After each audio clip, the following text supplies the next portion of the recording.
another class of functional materials that are quite widely used and that have a lot of potential for many applications. Okay, so we'll look at the introduction. Just like magnetic materials, what are different type of piezoelectric materials, how the piezoelectricity originates, and what are the applications, and so on and so forth. Okay, so but there's also another class of materials, photovoltaic materials, right, well, which convert light to electricity. So the light domain and the electric domain are coupled. Okay, in piezoelectric materials, it's the mechanical and the electric domains are combined. In photovoltaic, it's the light and the electric domains are combined, right? So in photovoltaic, you put a light on the material and it gives you voltage, and that's what you make use of in photovoltaic cells. Um, and the converse of those are the opposite effect of photovoltaic devices is LEDs that take the electricity and give the light, right? So it's a similar phenomena, but they're very different in terms of engineering the materials. Okay, so piezoelectric and photovoltaic, there is a possibility to combine them to harvest energy. So we'll look at the hybrid piezoelectric and photovoltaic materials as well. Okay, so how many of you have heard piezoelectric materials before? Yeah, and we already talked about the most commonly used piezoelectric material, which is quartz, right? Quartz is a piezoelectric material, and you apply a voltage on it, it changes its dimension, or you press it, it produces a voltage. Okay, so quartz is one such piezoelectric material. Quartz is nothing but silicon oxide, right, or dioxide, SiO2.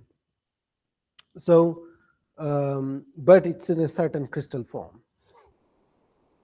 Then there are polymer piezoelectric materials. Then there are other ceramics that are piezoelectric. So we'll take a look at them. Okay. So the direct piezoelectric effect is when you apply a electric polarization or a voltage, and sorry, when you apply a stress, you get a change in electric field or change in voltage. That is the direct piezoelectric effect. Okay, so you apply a stress and you get a voltage. That is direct piezoelectrical effect. And the converse piezoelectric effect is apply electric field or apply voltage, and you get change in dimension or change in strain or stress. And that is converse piezoelectric effect. And so not all piezoelectric materials are ferroelectric materials. Again, ferroelectric materials are similar, like the classification is similar to ferromagnetic materials. Like if you remember how ferromagnetic materials have hysteresis, just like that, ferroelectric materials also have hysteresis. But instead of magnetization and the field, here you have applied electric field, and instead of magnetization, you have what is called as polarization. So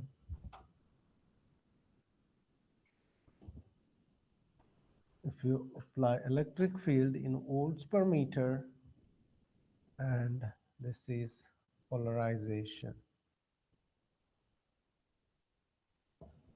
So this is virgin.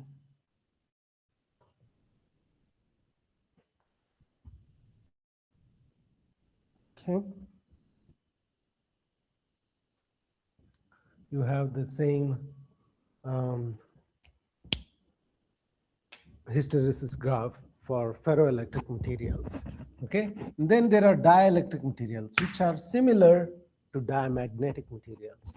Okay, so not all piezoelectric materials are ferroelectric materials, and some subclass of piezoelectric materials are pyroelectric materials as well. So can anybody think of what that is? Pyroelectricity or pyroelectric effect?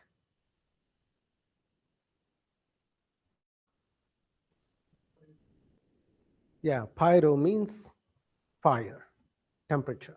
Yeah, so change in temperature will give you change in electric field, or when you apply temperature change, it will give you voltage, or when you change the voltage, you get a temperature difference. Do you know there are famous devices using pyroelectric? So thermocouples is, yeah, using pyroelectric. Something called Seebeck effect as well. So Peltier cells, or you can take Peltier cells and use them to heat or cool by applying um, a voltage. So these are um, another class of piezoelectric materials. And then ferroelectric materials are all these here. Piezoelectric material, these are all piezoelectric materials, but quartz is a piezoelectric material, but it's not a pyroelectric material, or it's not a ferroelectric material because it doesn't show hysteresis. Okay, so the other piezoelectric materials that are ferroelectric and pyroelectric are PZT. So PZT is lead zirconate titanate. Okay, so zirconium is an element, transition element. Titanium is also another element. Lead is a heavy metal. So when you combine these, it becomes a ceramic material, and that ceramic material is um, piezoelectric or and ferroelectric as well, and pyroelectric as well. And then we have PM and PT. This is lead manganese. I think this last one is titanate. I'm not sure what is P. And then we have PVDF is a polymer, polyvinylidene fluoride. Okay, so these three materials are very common. Then there is another version of PVDF called PVDF TRFE. So it's a copolymer that has better piezoelectric coefficient, meaning its polarization is much higher. So again, because these two are very different class of materials, usually magnetic researchers and piezoelectric researchers do not talk to each other that much because they have very different applications, and they are also different class of materials. Magnetic materials are metals, piezoelectric materials are ceramics. So people who work with piezoelectric materials have completely different skill, have completely different perspective of the materials, because when they think of their functional materials, they think of ceramic, which is inert, high temperature, not ductile or malleable, it's very brittle. Whereas magnetic people, when they think of their material, they think of malleable, metal, iron, cobalt, and rare earth materials. So um, yeah, so these are very different areas of research. So, but there is now a hybrid class of materials called magnetoelectric materials. So what that means is you change magnetic field to change polarization. But magnetism and electricity are coupled anyway. It's very common to see, for example, a conductor gives you a magnetic field. So it's wherever there is charge in motion, there is always a magnetic field. However, it's very difficult to use the magnetic field and change the polarization. Okay, so you can get with magnetic field, induced electric field, but and again, these materials are also non-conductive materials. Their conductivity is very weak or very small. So the resistance of these material or dielectric constant of these materials is quite high. Okay, so so the notion of piezoelectric materials was first described by Charles Coulomb himself. Coulomb is the person who described charge.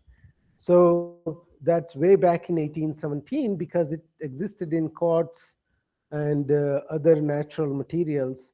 And then Pierre and Jacques Curie did a lot of work on polarization in 1880s, but name piezoelectric material is given by Hankel. So then they discovered piezoelectricity in barium titanate. Barium titanate has polarization or has piezoelectric constant, but it's not as good as PZT or PMNPT. And then when lead zirconate titanate was discovered, this is a man-made material. This did not occur in nature. So this happened in 1952. That's why it took so long after we knew about piezoelectricity to discover in lead zirconate titanate. Then the applications ballooned because this has high piezoelectric constant, D33 constant, so you can use PZT in many applications.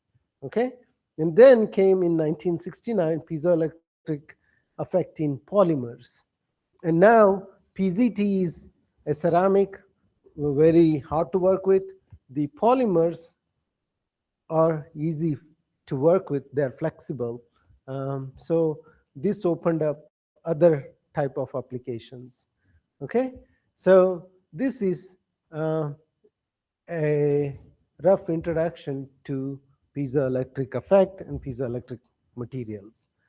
Okay,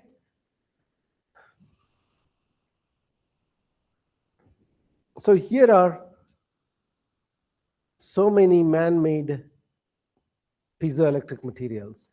So barium titanate, I talked about, lead titanate, lead zirconate, and lead zirconate titanate. Okay, so these do not have so high piezoelectric effect, but this shows very high piezoelectric effect. So this is very popular.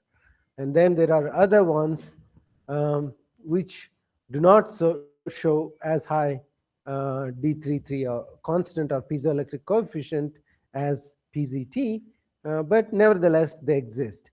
And then we have PVDF. So there is polyvinyl fluoride and then polyvinylidene fluoride, PVDF. So this the difference is just the molecular structure in the chain. And then PP, polypropylene, is another very cheap polymer. Probably polypropylene is in many, even straws. I think drinking straws are made of polypropylene, or many toys are made of polypropylene. And PVF especially, is lots of pipes are made of PVF. So these are very common polymers, but they are not inherently piezoelectric. So if you go and hit a pipe and connect voltmeter, it won't show you because you have to pole it in order to make it piezoelectric. Okay, so PVDF is a piezoelectric polymer that shows very high piezoelectric coefficient. And then there are other polymers, even cellular. I don't know what this is, but this is some cellular based material. Even they show piezoelectric effect. And apparently our bone also is piezoelectric. Don't try it. Don't try to whack it and measure the voltage. But yeah, apparently bone is also piezoelectric. So you can actually, if you know how to just like we know how to make magnetic materials. So you have to have unpaired spins, right? Because magnetism originates from unpaired spins. You just make sure that those unpaired spins again don't combine with another unpaired spin.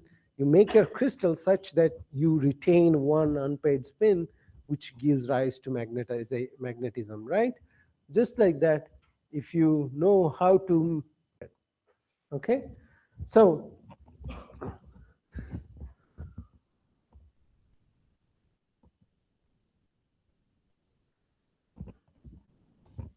so yeah, if you have a distribution like this, and when you apply a force, the the charge symmetry changes, and there will be net polarization. Or if you expand the material, you also create asymmetric charge distribution, and then you get net polarization. That's what that figure explains. Okay, so that is the origin of piezoelectricity.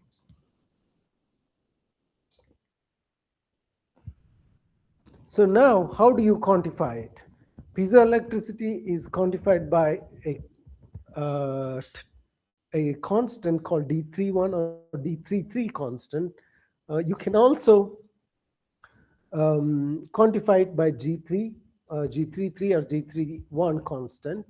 Um, Here are the comparison of different piezoelectric materials and their different properties. Density, you can see PVDF is a polymer, so it has a low density. PZT is a ceramic, so that's why it has a high density. And then you have barium titanate. Relative permittivity, it's not permeability. So if you take the slope here, we used to get relative permeability for magnetic materials, right? But if you take the slope here for uh, ferroelectric hysteresis graph, that is polarization by E field, change in E field or change in polarization, the slope of that curve gives relative permittivity. Okay, so that is 12 for PVDF and 1200 for PZT. So that means these are much more sensitive than PVDF.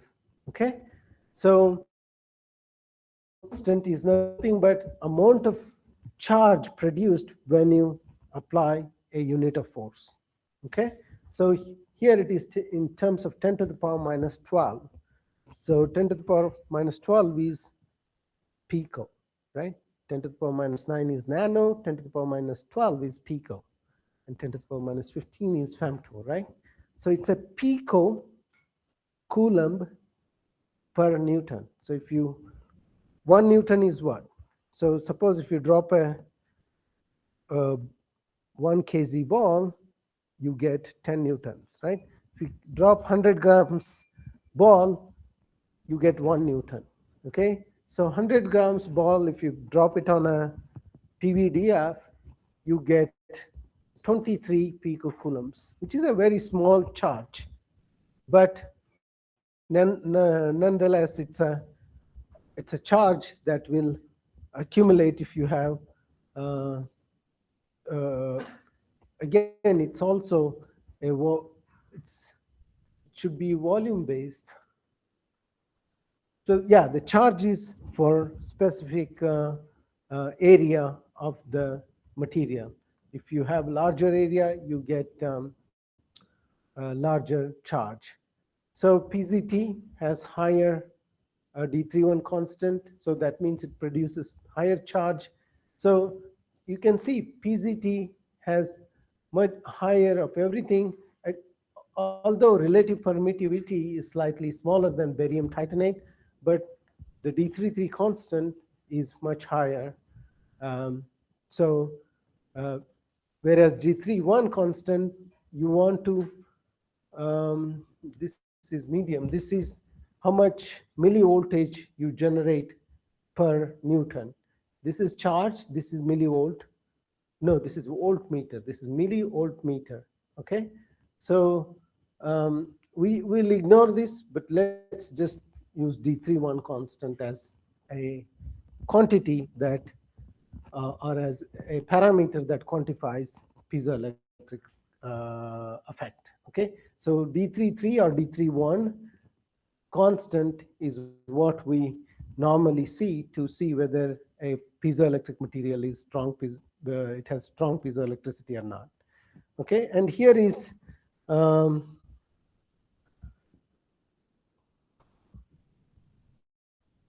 this is another, I think this is D33 constant. This is quartz is really low. You see 2.3 compared to lead zirconate titanate. This is probably, this is I think D3 constant rather than D31 constant because it's 110. So D33 and D31 is just in a where you measure, in which direction you measure. So D33 is normally what is commonly referred, and here is PZT phase diagram. So if you remember, we'll talk about phase diagram in later class today of other materials.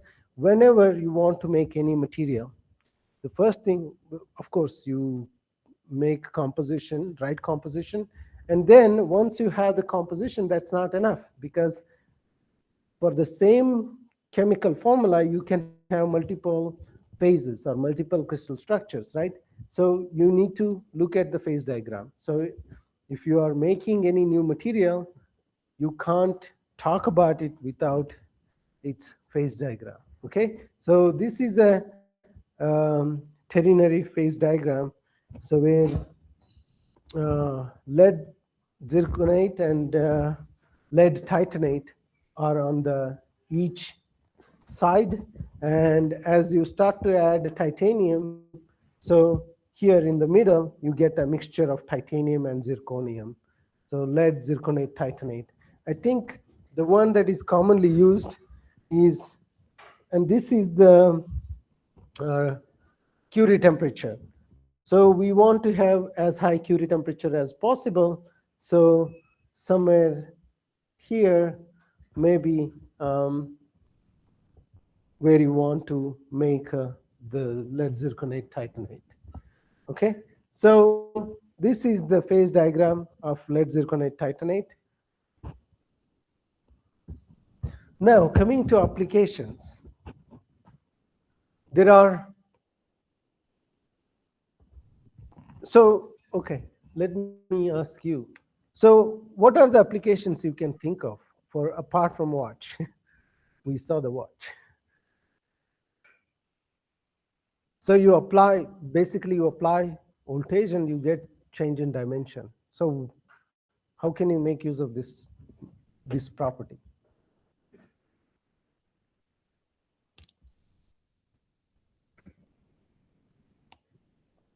Good. Name, guess something. You have some.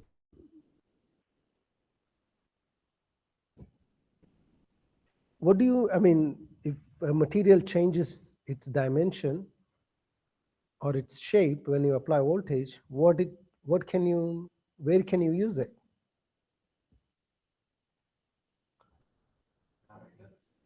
Sorry?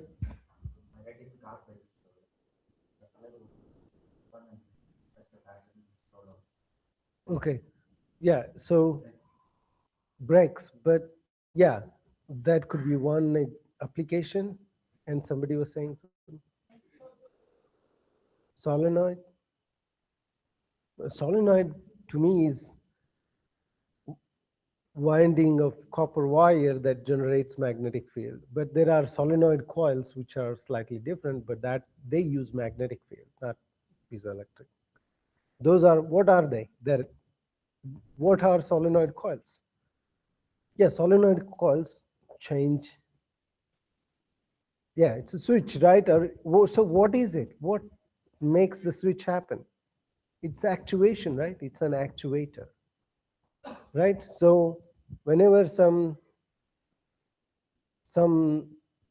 material changes its dimension, that means it's actuating. You can use it as an actuator, right? Actuators can be used as switches or more for any motion, basically, right? Um, so what about the inverse effect? So that means if there is actuation, or if there is pressure on this material, it generates voltage. How can you make use of the inverse effect? So the forward effect is it's very simple. So it can be used as an actuation. So you just apply voltage and it actuates, right? That's There are so many places where you can use it. Actuation to open windows or to basically, in doorbell also, you press, that is a solenoid coil. It basically goes and hits a round metallic structure. That's actuation, right? You can use these also as actuators. So what about the other side, converse effect? If there is pressure or actuation, it generates voltage. How can you make use of that?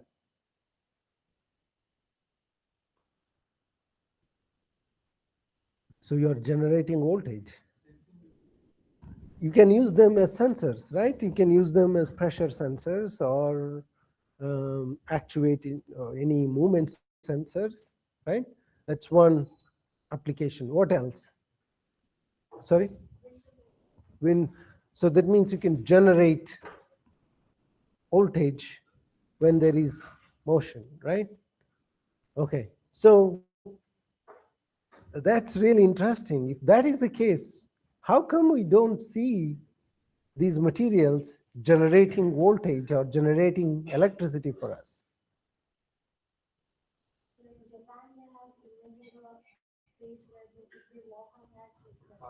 Yeah, yeah. So, okay, that's the use of pizza. We'll talk about that. That's one application. So, I wish that was successful, but that's, every application comes with some caveat.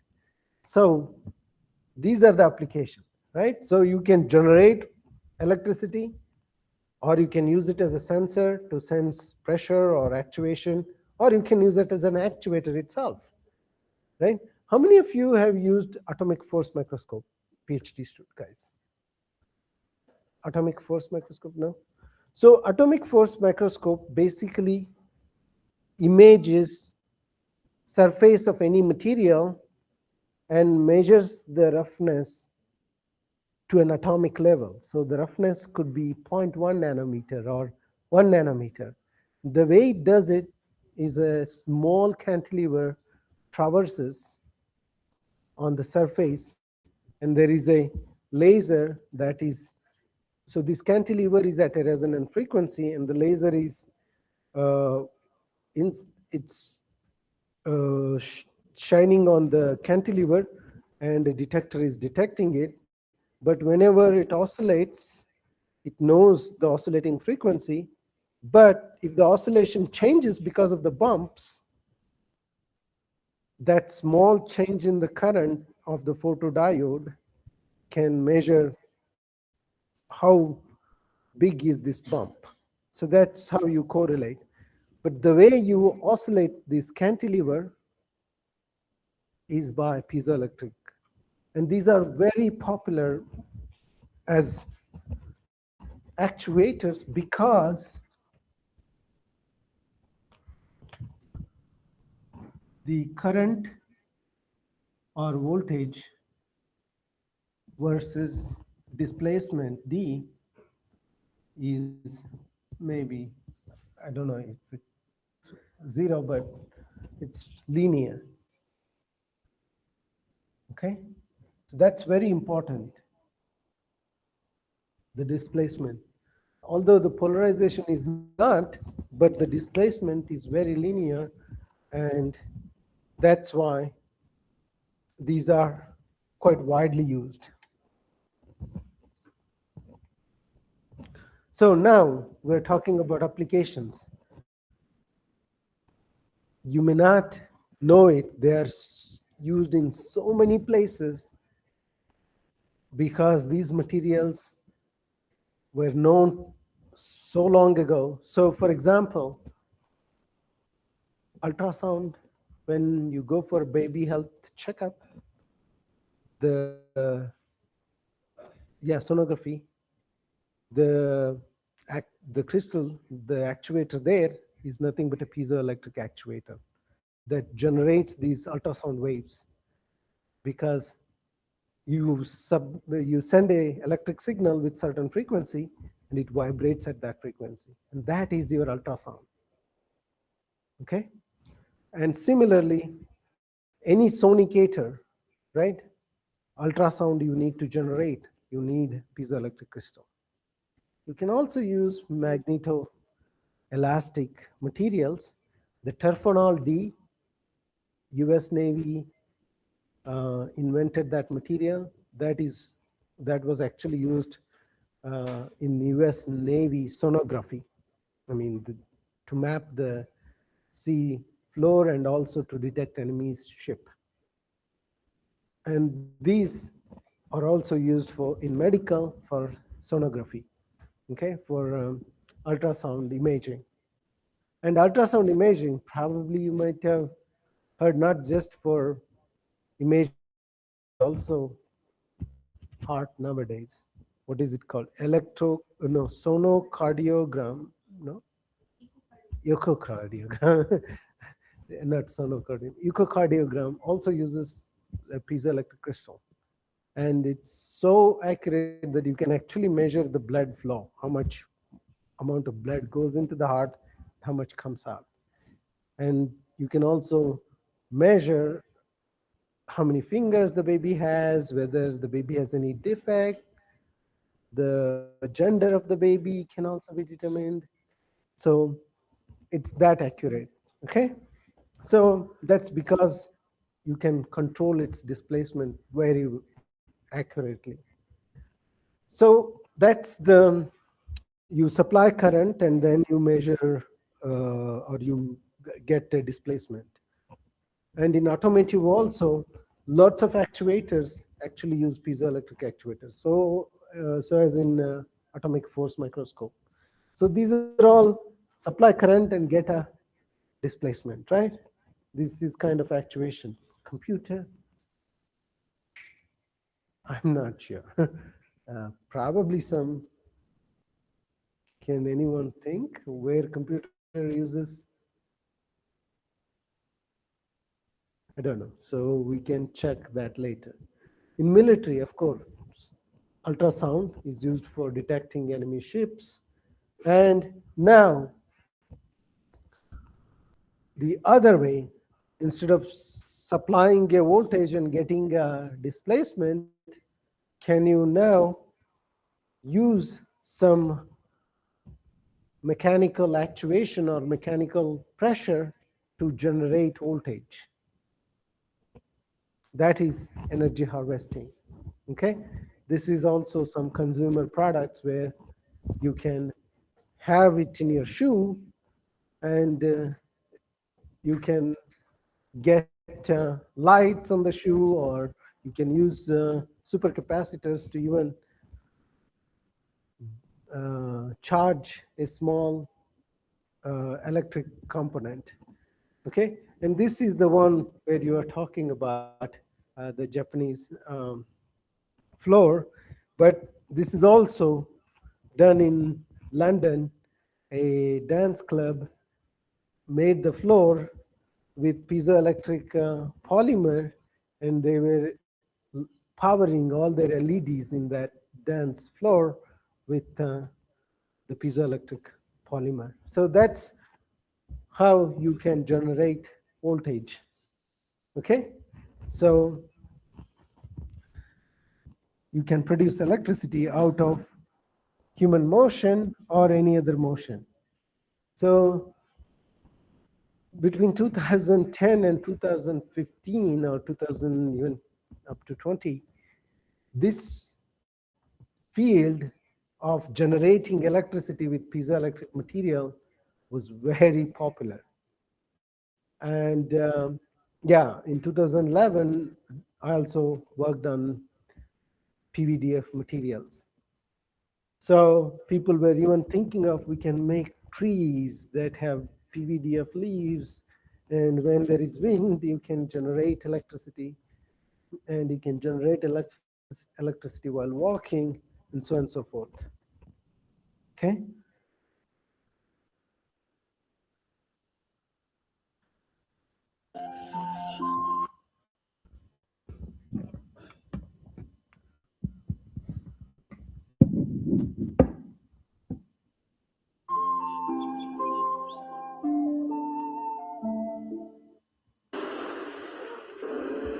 Imagine generating energy with the push of a button.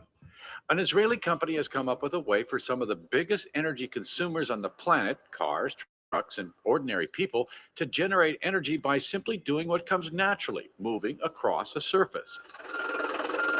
By embedding generators into roadways and sidewalks, Innowatek has found a way to turn pressure into energy. We're taking that energy that is going to waste and transform back in useful energy. This is the main motivation of using piezoelectric embedded under the asphalt.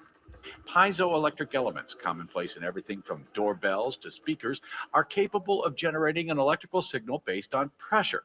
So, for every car tire that passes over the element, a current is generated. And the concept isn't limited to roadways.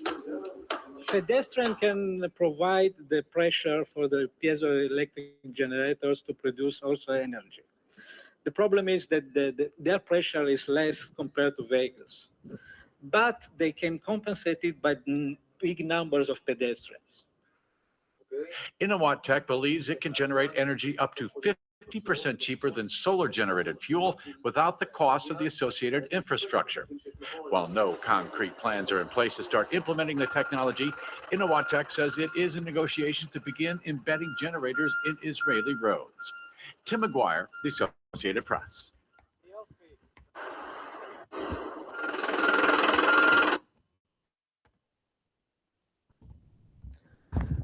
Okay. So why, in that case, we don't see power generation using PVDF or piezoelectric materials?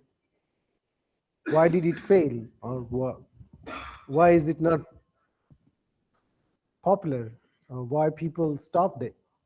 Now, if you go on Google and look for piezoelectric energy harvesting, you get like home-based projects, nothing like that. And when I was doing it, everybody was thinking big. Like every government was thinking, oh, we will lay it in our roads. So why do you think it failed? Sorry?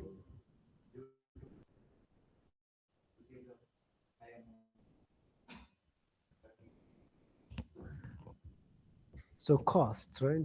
So, well, in that video, he said he's 50% cheaper than photovoltaic back then. But the photovoltaic price came down so rapidly. Now, people, you don't have to put it or dig up the road or do anything. Just put it on the house, you get electricity. So the price per watt of piezoelectric uh, electricity is way high compared to the current photovoltaic or coal power or hydroelectric power. So it could not match up. So big projects gone. No one wants to. It's just a white elephant, just for show. So that's how it failed. But for other applications as actuators, it's great. For transducers, for ultrasound, or even sensing, amazing. Okay, so those are the applications. Now let's come to the PVDF polymer. So here is the naturally occurring PVDF polymer. Okay, you see, if you look at the charges here, it's well balanced. The charges here is well distributed. If you look at the electrons and protons distribution here, negative and positive charge, you will get uniform distribution and net distribution is 0. But that is called alpha phase of PVDF. But if you look at beta phase of PVDF, the two fluoride atoms come on top, and the carbon atom, carbon or polyvinyl, these are fluoride atom, and this is the carbon atom comes at the bottom. So you get, the carbon and hydrogen ethyl molecule is black and carbon is red. Okay, so this has some charge. It's fairly neutral, but if you see, there is a charge separation there. The charge distribution is not symmetric in this phase, and that's why this phase doesn't exist naturally. This is the natural phase. If you take PVDF pellets or grains and melt it, and this is what you get. Okay, and to get this is piezoelectric because charges are separated. You get a polarization, or if you whack it, you get even more higher polarization, right? So that is beta phase and alpha phase. And if we want to make a piezoelectric PVDF, we want to convert all alpha phase into beta phase, right? And the process of making that is nothing called poling. Okay, you pole a material to make it piezoelectric.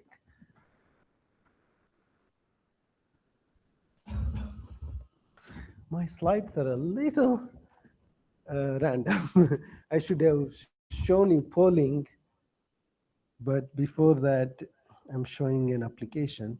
But that's one. So when I embarked on this project immediately after my PhD, and so we wanted to make PVDF, piezoelectric PVDF fibers that can be knitted or woven into garments.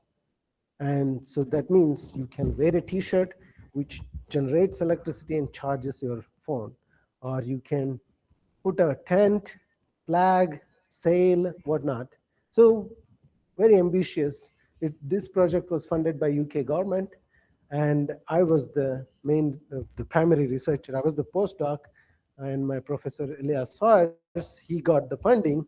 So we were working on this project, and after my PhD, it took 1 year, and during that time, I did not want to have zero publication because it took time to make fiber, and then we had to patent it, and then patenting takes time. So until then, for about 2 years, you may not have any publications. I thought, okay, let me do a simple experiment, and a new PhD student joined, Derman from Turkey.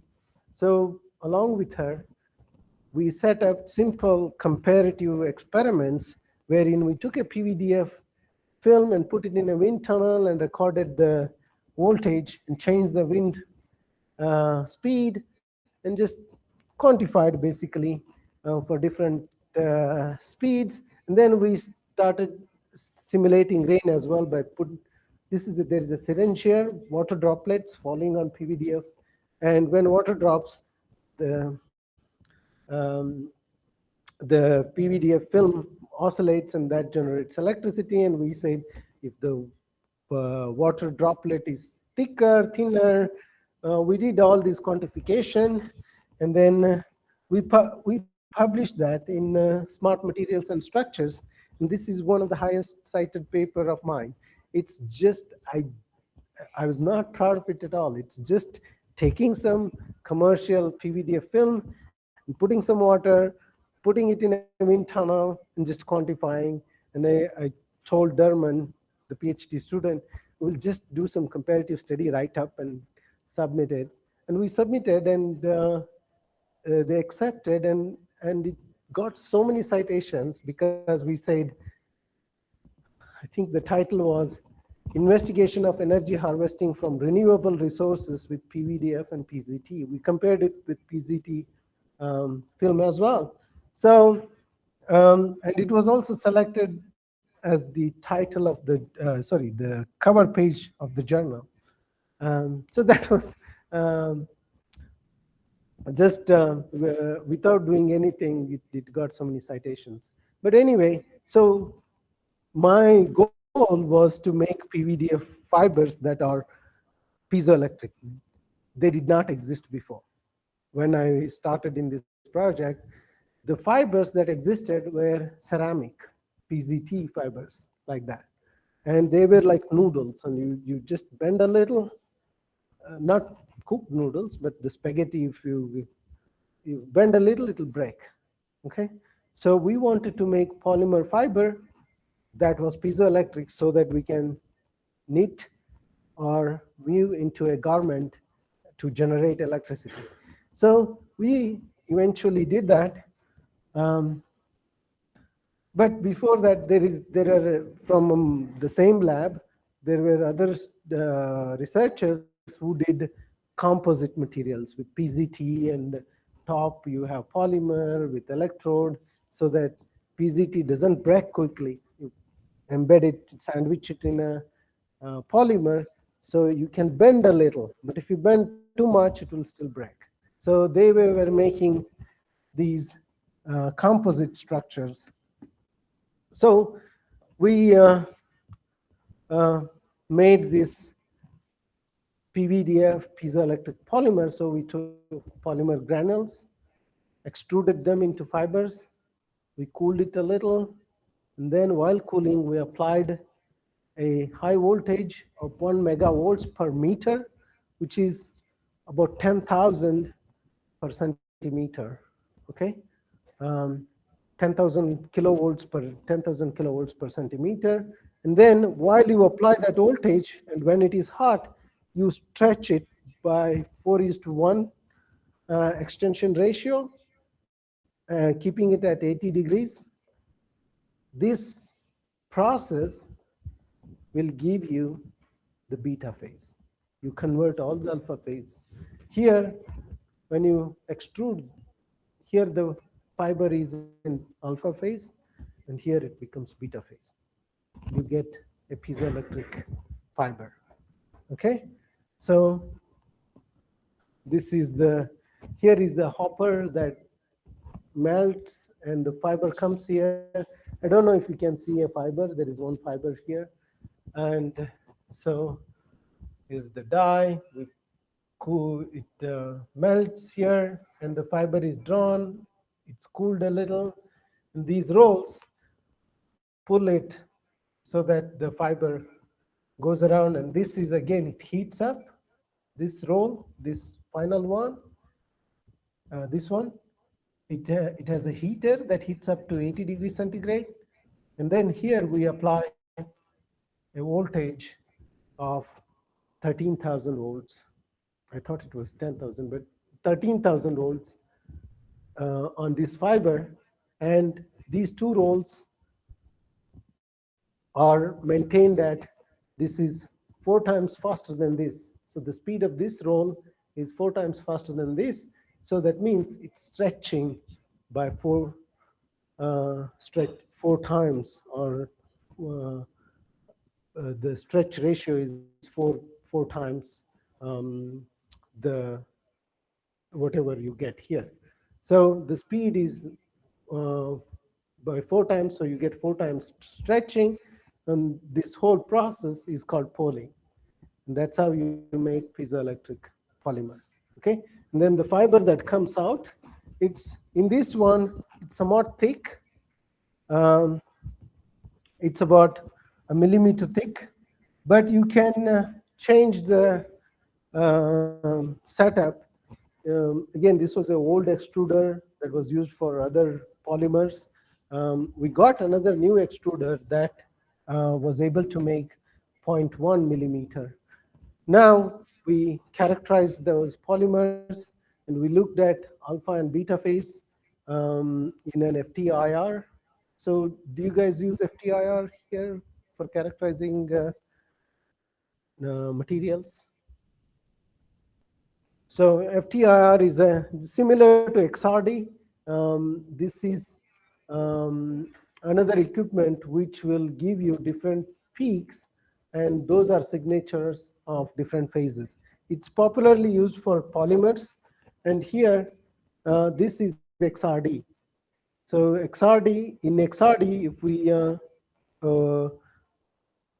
take the measurement on our fibers, and the top fiber is the poled fiber and the bottom fiber is unpoled fiber. So that means this has a lot of uh, alpha phase, and this has a lot of beta phase, and beta phase is this peak.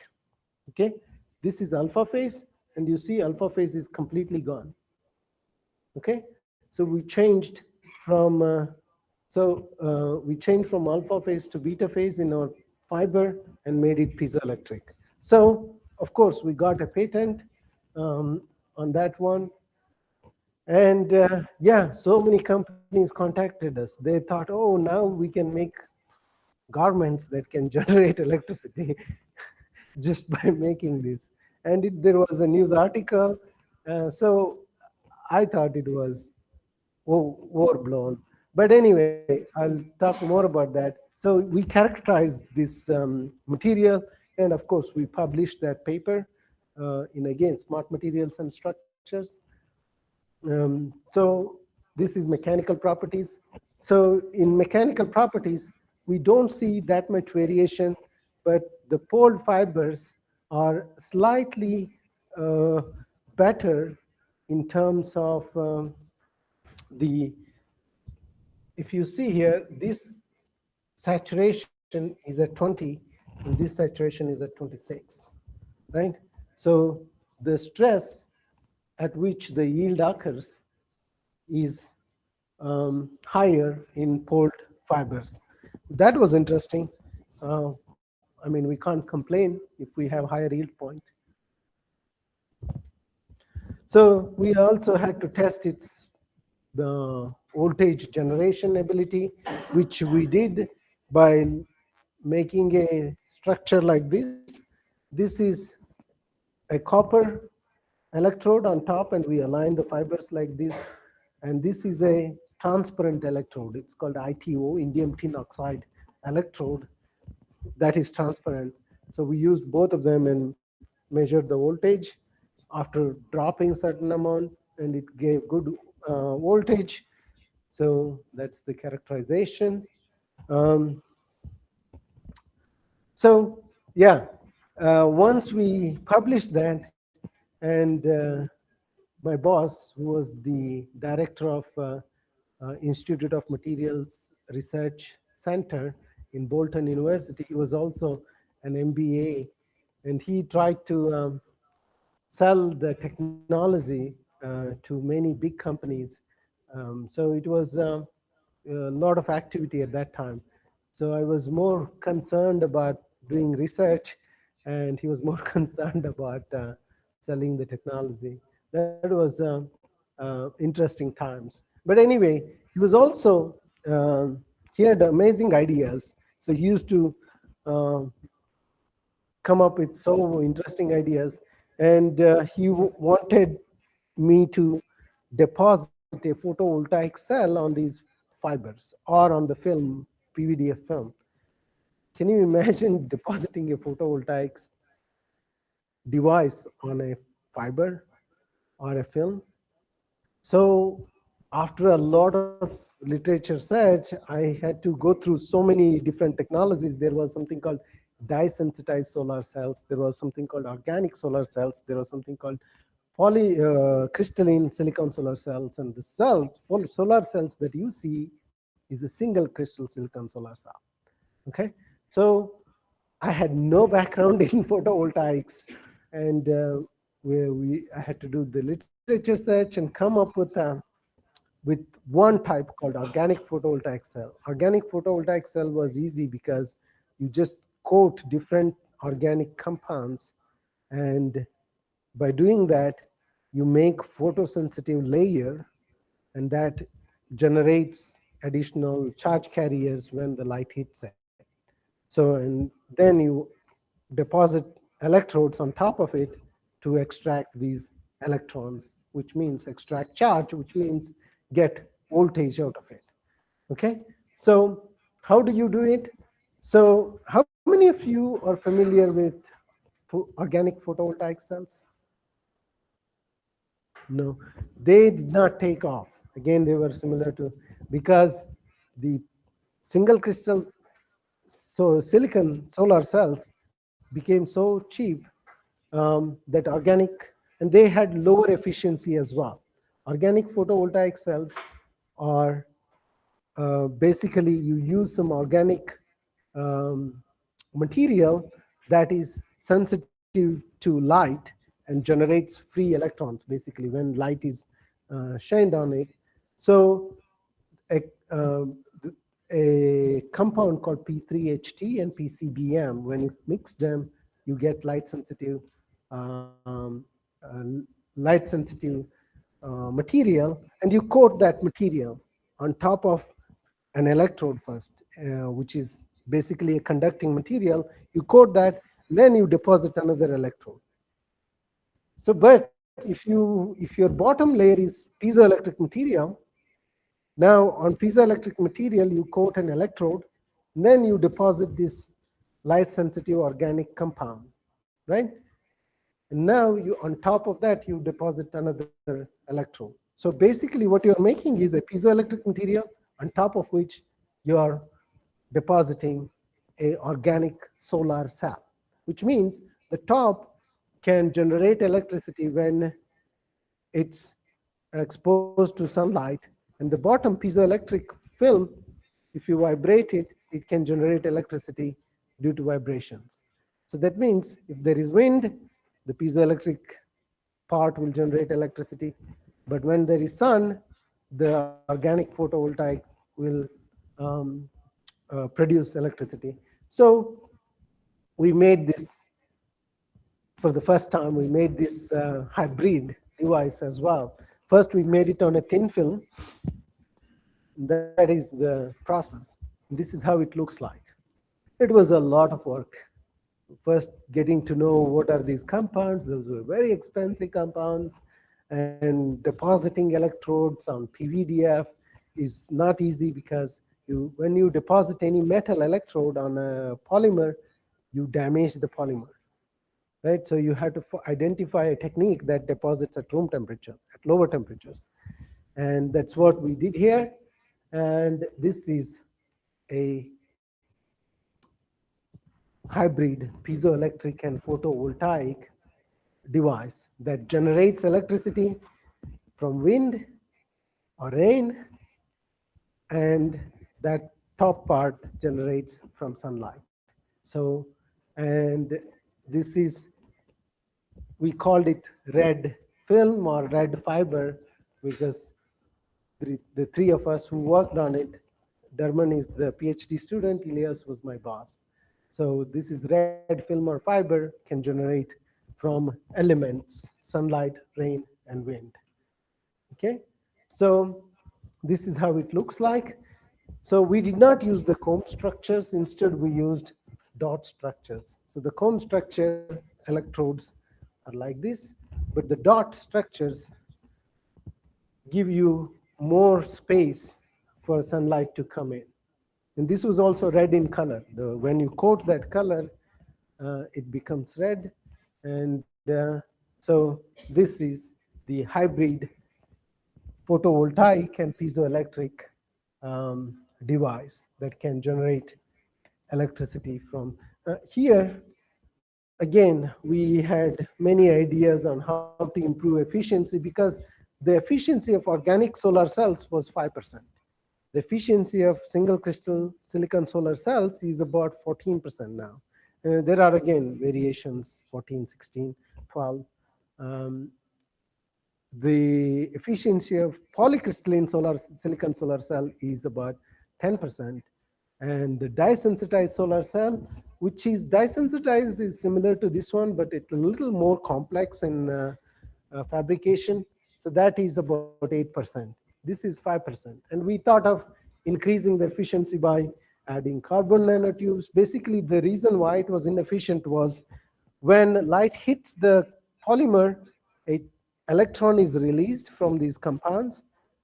And if the electron is released, it also creates a hole, right? So the hole and electron should separate out. If they don't separate out, they combine and become neutral again. So we were thinking of ways to separate them out. So that was using carbon nanotubes and so on and so forth.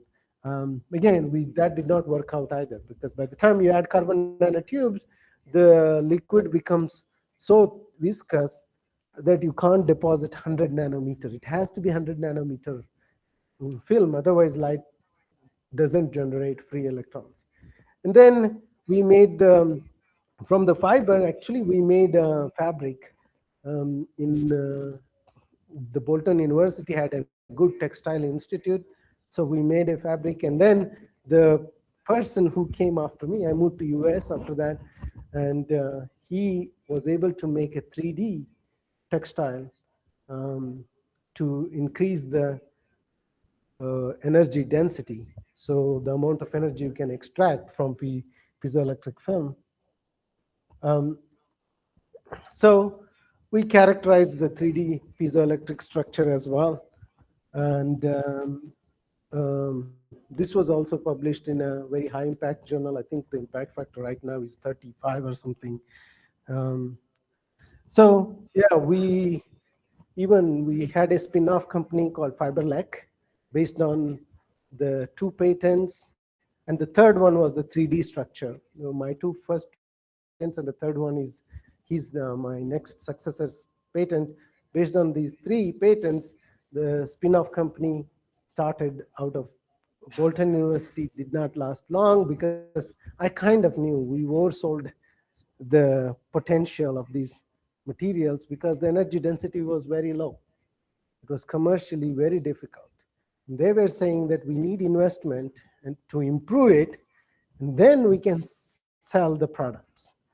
But there were real challenges, so that did not happen. So it was covered by BBC, and we won the UK Energy Innovation Award because we could generate electricity from elements. One device can generate electricity from rain, wind, and sun. So that's just because knowing how materials work. So we exploited photovoltaic materials, another class of functional materials. We exploited piezoelectric materials, which are functional materials. So yeah, I'm 5 minutes early. So well, that's good for question and answers.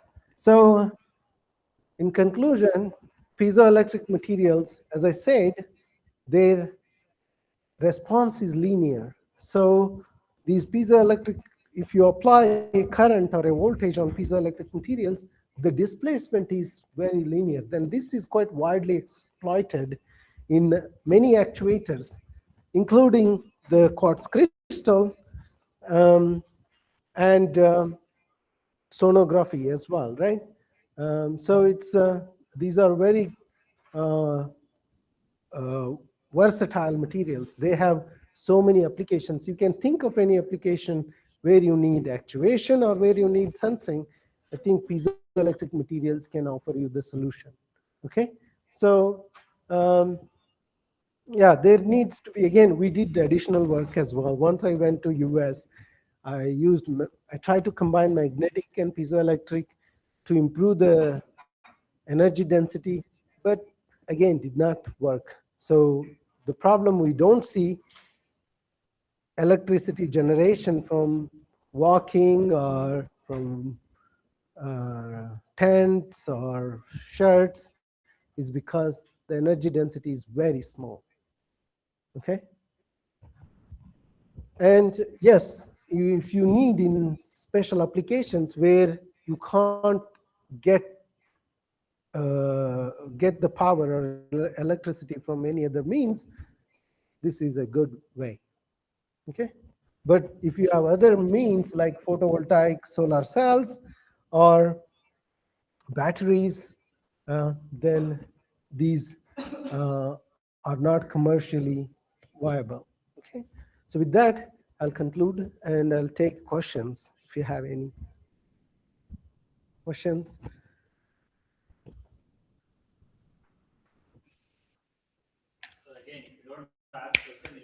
Yeah, exactly.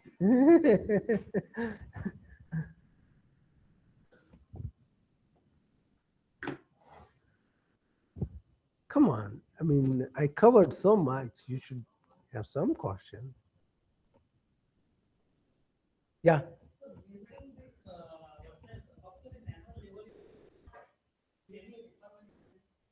Oh, yeah. Yes. You saw yesterday in hard disk drive, the disk is less than 1 nanometer. I mean, the surface roughness is less than 1 nanometer. That's how smooth it is. Actually, if you look at real mirrors, right, the mirrors that you see, they may not be 1 nanometer, but they're at least 100 nanometers.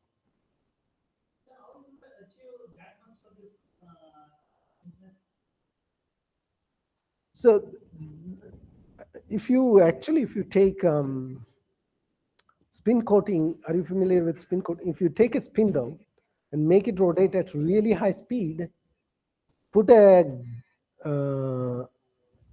say for example silicon wafer that has really high uh, or low surface roughness, and put any polymer or any deposition, you can get 100 nanometer surface roughness depending on the speed of the spindle. You can achieve that level of smoothness or roughness. Yeah. Yeah, you can get 1 nanometer in a lot of the nanofabrication techniques you need.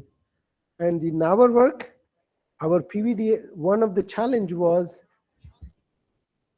when we deposited electrode on PVDF surface, we had to spin coat this organic polymer, and the spin coating needed 100 nanometer thickness. So we had to have really good surface roughness, meaning low surface roughness. That was not possible with some of the polymers because the way they are drawn and they're made into film. So we had to really buy good quality polymers that claim low surface roughness.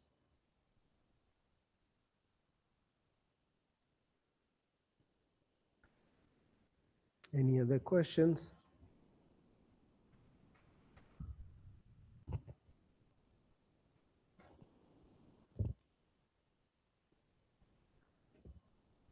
Okay, so my question to you, if imagine, or can you think of any way how you can increase the energy density of this polymer? That's of course $1 million question. Does anybody have any ideas? I told you, right? So the polarization is what causes the voltage, but then getting high voltage is not sufficient. You also need to have high current. So PVDF can give you high voltage, but not high current, whereas PZT can give you both intermediate voltage and high current. So is there any way you can increase the current and voltage? Or is there any place where you think it's commercially viable to use it?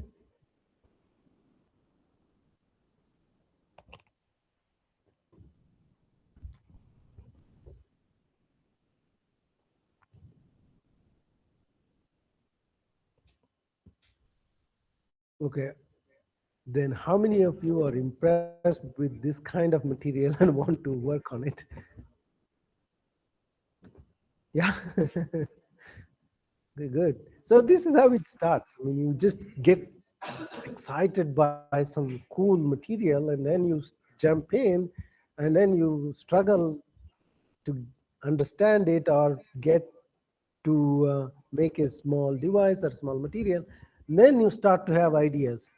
Oh, I think actually I can make it better. And that's how it started. Actually, when I started in Bolton University, um, they gave me this project. So, and when I started to look at it and started to work on it, then I came up with all this process. And I said, I can continuously make a piezoelectric, because they told me I have to make a piezoelectric fiber and show. And then when I was looking at all other things, all other professors, what they were working on, I proposed I can make a continuous fiber in a spindle. So yeah, that was not the part of the objective at all.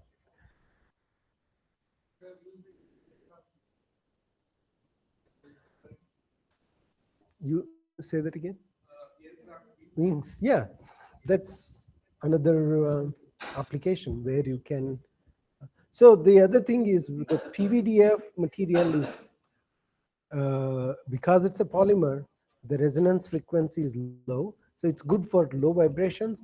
PZT is a rigid material, so if you have high frequency vibrations, PZT is a better energy harvesting material.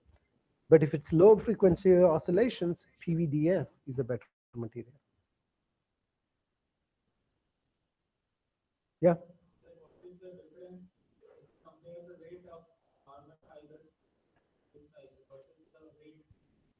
So normal PVDF versus poled PVDF.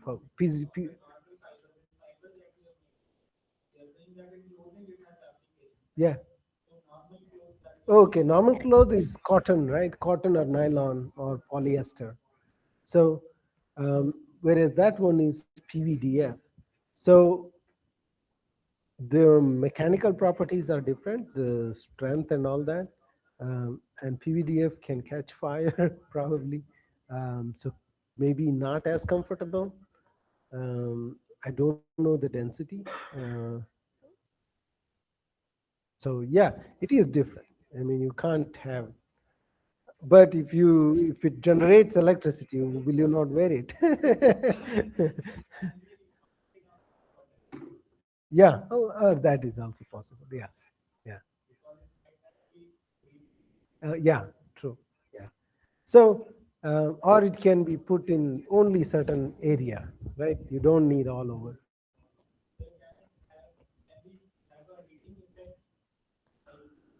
That's very interesting question. Actually, that's while we were working on that, two companies approached us, one from China, one from US. I was in the UK back then. Both wanted to make fibers that are thermoelectric. And that's completely a different, it's not, thermoelectric materials are not the pyroelectric. The pyroelectricity coming from piezoelectric material or ferroelectric material is very small. So the thermoelectric Peltier cells, that have, it's a Seebeck effect. Okay, so there the materials, you need to have a PN junction in order to get a thermoelectric effect. So that was uh, altogether a new area of work, and we did not even accept the proposal. Yeah, that's a. There are many people working on thermoelectric materials, and making thermoelectric flexible. There are flexible thermoelectric materials. They also suffered from the same issue. Once you make it flexible, your thermoelectric coefficient, the zeta or Z parameter goes down.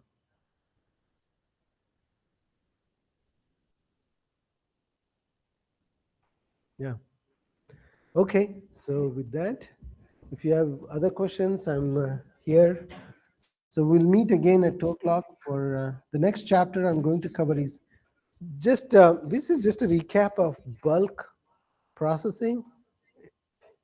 I'll just show what are the methods. Probably you have seen them or you have learned them. But then I'll move on to some complicated material processing techniques, how to make nanocrystalline materials and stuff like that. But still at the bulk level.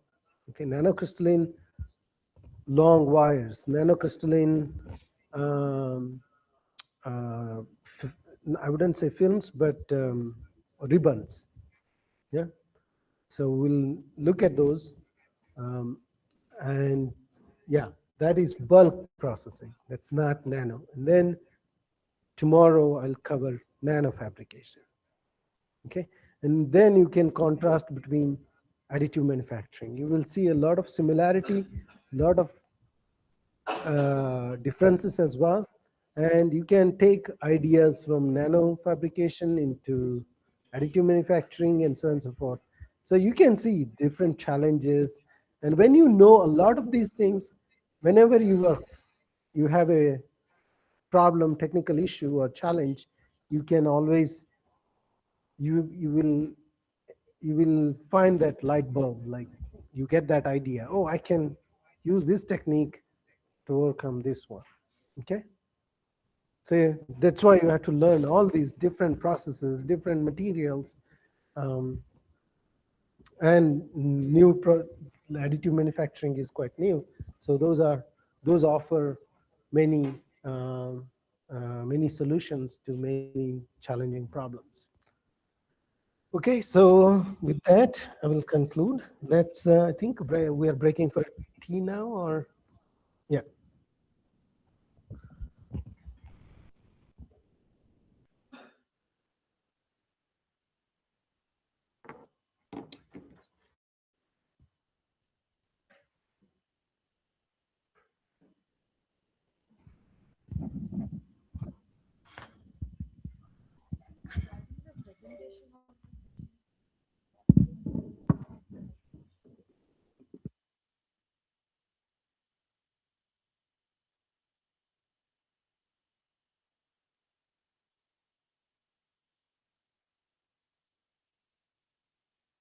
Now we will now we will break for tea. Tea is followed by demonstration session which will be held in our lab A1011. Uh, please be there on time for the session.